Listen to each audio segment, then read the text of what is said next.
Welcome back, guys. So today we're going to be taking a look at the Pandora Box 3D 18S Wi-Fi version. Has over 4,000 games built in and an online marketplace where you can download more games for free.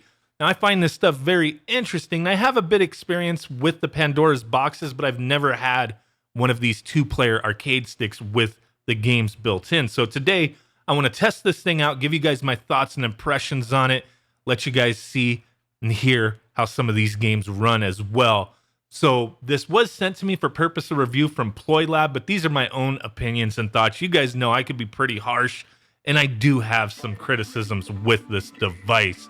Before we get into all that and testing out the games, so this does have 3,845 2D games built in, which is going to consist of a lot of arcade games, and it also has Famicom, Super Nintendo or Super Famicom, Game Boy Advance, Game Boy Color, Sega Genesis, and PC Engine games built in. Plus, there's also a handful of PSP games and Dreamcast games, and there's the addition of Nintendo 64 games as well. There's a lot of games here and tons more that you can download. So they state that this is using the S812 chip processor that has a 12-core operation, 4-core CPU plus 8-core GPU, turbo cooling, high performance, low power consumption, so on and so forth.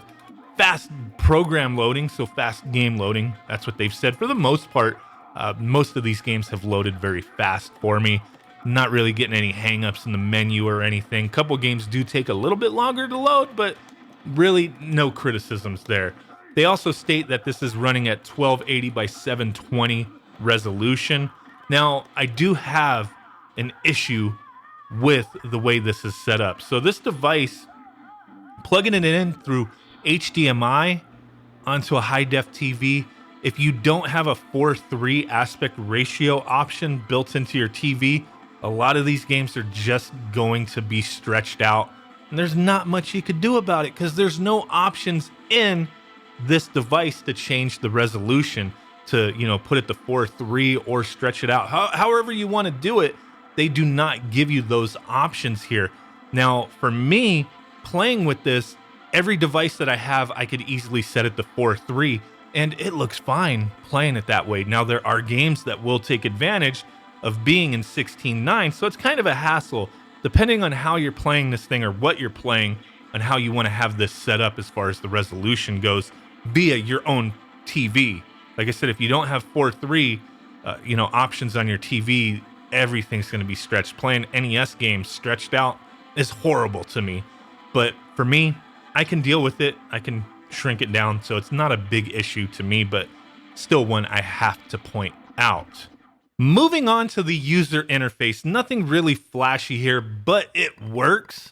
Now, you do have a few options here. If you keep it on all on the top left there, you will be scrolling through games for days. There's no real organization to that list, but the one good thing is you can go to category and then hit left and right and select which console you want to select a game for. So like Famicom, Dreamcast, or the emulators Final Burn Alpha or MAME. Or you can also go to recent up top, and that will show your previously played games so you can quickly find them that way.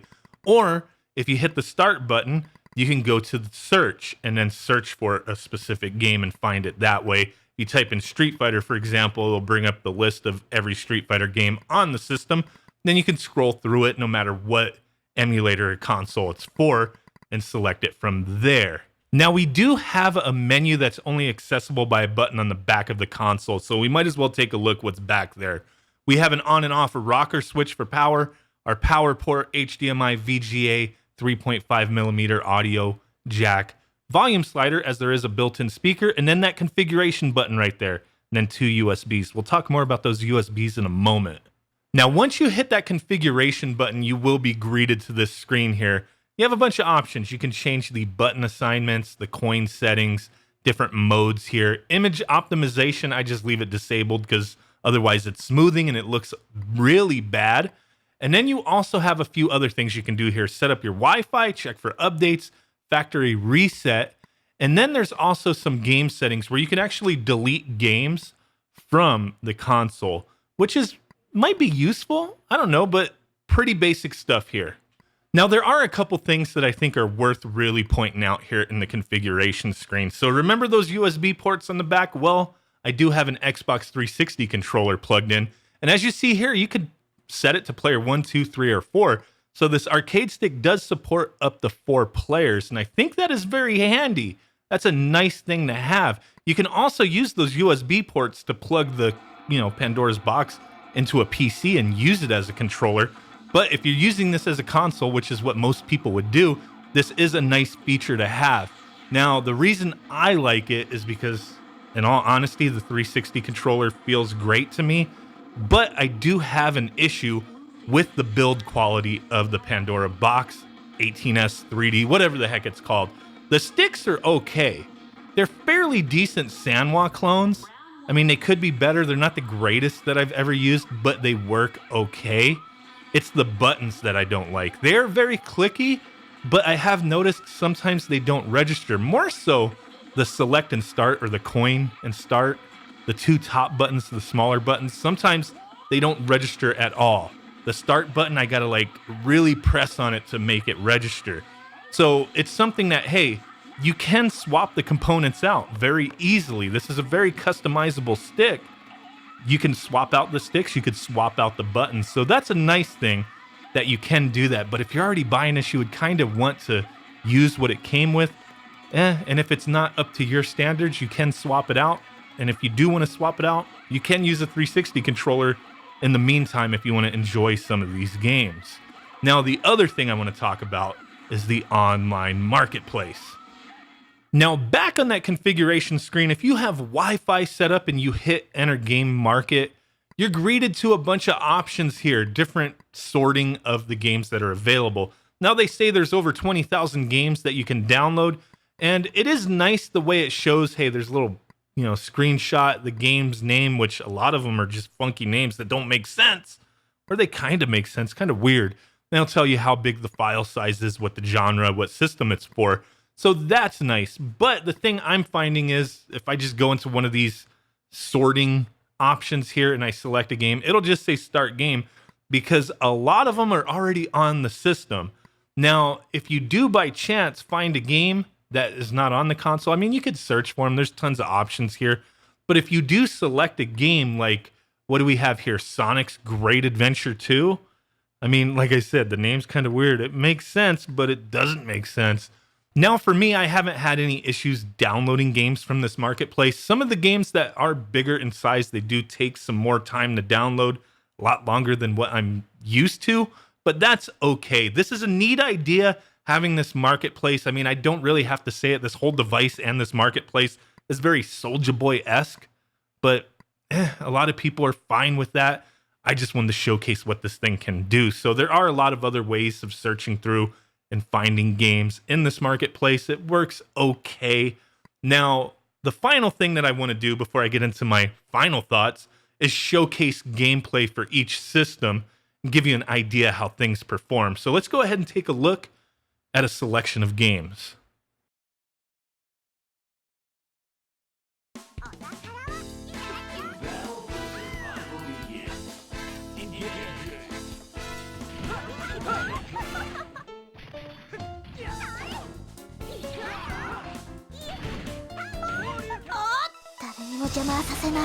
Get ready, fight!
one, fight!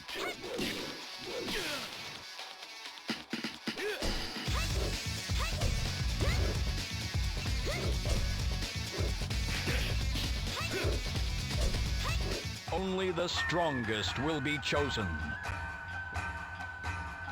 I will make you suffer! I'm not afraid anymore. Battle 1. Fight!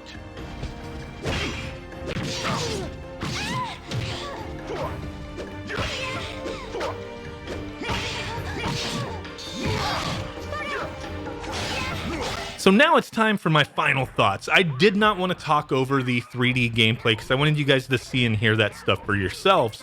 Because the rest of this, all these other consoles and arcade games play just fine. I'm having no issues. But with the 3D games like Dreamcast, for example, that, what was it? Cartoon versus Capcom 2. There's some graphics glitches there, but some other games play just fine. So it's kind of hit and miss. Same thing with Nintendo 64. Yeah, some of the games will still be playable, but they'll have some minor issues. For me, if it's noticeable, it really distracts from the experience, and I don't really enjoy that. That's me. That's not everyone, but I do want to point that out. Those 3D games, they're not all 100%. Now, stuff like PlayStation 1, I haven't really had an issue with. The games run fine. PSP, I've been pretty surprised with for the most part, but it can be hit and miss as well. You may run into some slowdown, sound issues, glitches occasionally, but a lot of the games are surprisingly playable. Now, everything else, like I said, works just fine. My only other criticisms with this device is, okay, playing through all these different consoles and systems, the button layout is just not great. You have to continually map things out. I have a diagram that I drew for PlayStation 1 and Super Nintendo to know where the buttons are mapped by default because none of it makes sense. And you can't change that per system, it seems. I'm not finding an option that works in that way. So you kind of have to adapt. Now, as far as arcade stuff goes, it's pre-mapped to like Street Fighter style, you know, all the punch buttons on the top, kicks on the bottom. It just works. You don't have to mess with it. And then most other arcade games work just fine with that layout. It's just the other console games. You got to start tweaking around with things. And I really don't like that. I wish there was something there where you could save it per game or system. And I'm just not seeing it working that way. It's all or nothing, right? Now, the other thing, like I said, the quality of the buttons is not the greatest. They are, you know, workable. They work. I mean, what else can I say about it? It is something that if you got into this device, you would probably want to upgrade it, change it out, get some better buttons and components in there. Sure, there's tons of options out there. You can build a Raspberry Pi arcade stick, different ways to emulate games. There's tons of options out there. And I know these Pandora's boxes are pretty darn popular in these kind of configurations. And this being, from what I'm being told, I'm not the most educated on these Pandora's boxes. And I know there's tons of them out there, tons of different naming conventions. But from what I'm told, this is one of the newer ones. And a lot of people may enjoy it. For me, it's a neat device, but in reality, it's not something I probably would play with too much other than a handful of arcade games because I got to put in work to get this thing to my, level of satisfaction. May not be the same for you. Some people are fine. Some people are like, you know what? I have buttons. I'll just swap it out or I'll just deal with what I have for the time being on it. It's a quick and easy plug and play solution to play a bunch of games. So there you go. That's my review. The Pandora 3D 18S Soulja Boy Spectacular, whatever it's called. There's tons of these things, man. Really do appreciate you guys watching. And with that said, I will catch y'all next time. Peace out, bye-bye, and boom. Bye!